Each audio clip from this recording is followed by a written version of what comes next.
adoption day of our constitution, a milestone which has paved the shape of our fabric nation. I would like to start with a quote of Dr. APJ Abdul Kalam that says, "Great nations are not built by the hands of people, but by those who can give their hands to some who require that." Ladies and gentlemen, as we all know that the Constitution of India was drafted under the chairmanship of Dr. B.R. Ambedkar and was adopted on 26 November 1949 and it came into force on 26 January 1950. Ladies and gentlemen, as we have got our constitution, so today now we celebrate and we rededicate ourselves to serve the values that enshrined in our constitution in the day-to-day life of our nation. And what are these values? They are justice, nyaya, equality, samanta, liberty, swatantrata, and fraternity, samprabhuta, which has also been mentioned in the preamble of the constitution. Ladies and gentlemen, the preamble, the ultimate fundamental basis of our constitution, which says we, the people of India, having been solemnly resolved to constitute India into a sovereign, socialist, secular, democratic republic and to secure to all its citizens justice, social, economic and political, liberty of thought, expression, belief, faith and worship, equality of status and of opportunity and to promote among them all, fraternity, assuring the dignity of the individual and the unity and integrity of the nation. Ladies and gentlemen, the preamble is the most fundamental basis of our constitution. In the words of Dr. B.R. Ambedkar, Baba Saheb Ambedkar, the Constitution of India is not just a mere lawyer's document, but a vehicle of life, and its spirit is always the spirit of ages. The Constitution of India is the supreme laws of the land, a sacred document that embodies the aspirations and values of our cultured nation. I can remember a shlok from Srimad Bhagavad Gita. In chapter 4, verse 8, Bhagavan Shri Krishna says, "Dharma sansthapanarthaya sambhavami yuge yuge," emphasizing the importance of upholding the justice and rightness.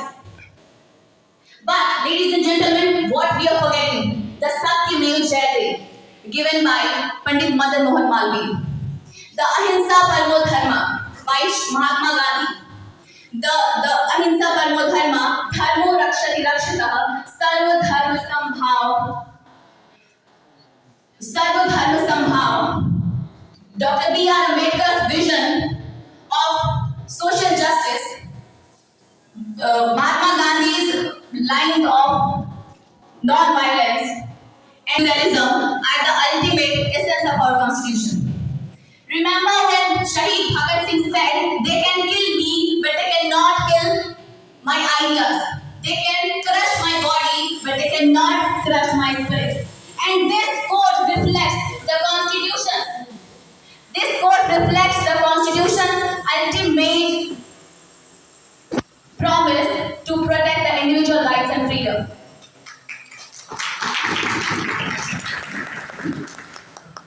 Dear ladies and gentlemen,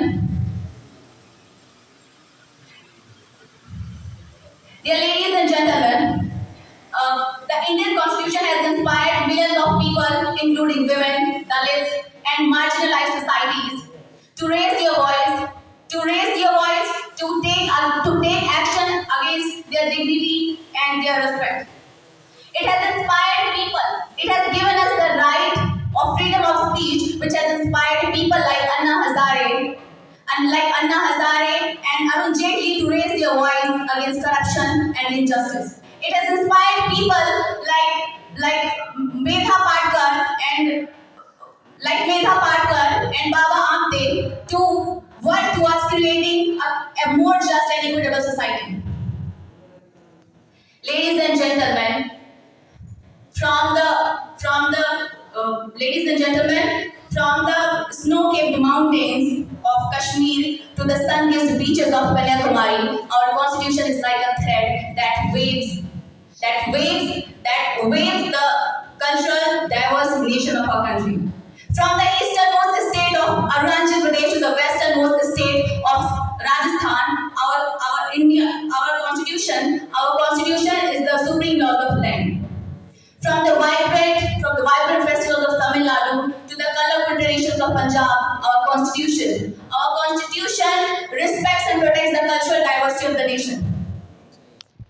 22 languages, 1600 dialects.